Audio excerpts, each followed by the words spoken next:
What is up, guys? Brittany here with Britt's Hobby Shop, and check these out. These are $2 bills from 2017.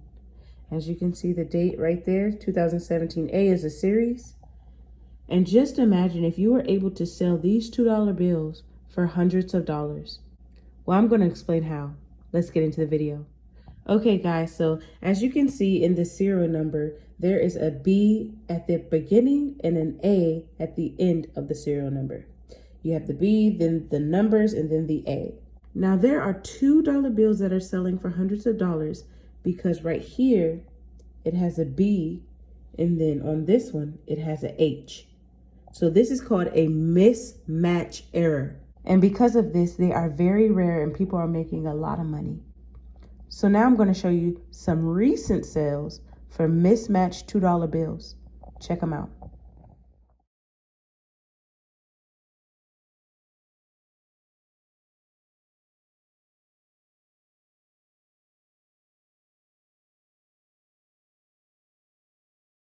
Okay, guys, so make sure you like, comment, and subscribe on this video. I hope you enjoyed it. Don't forget to check your dollar bills.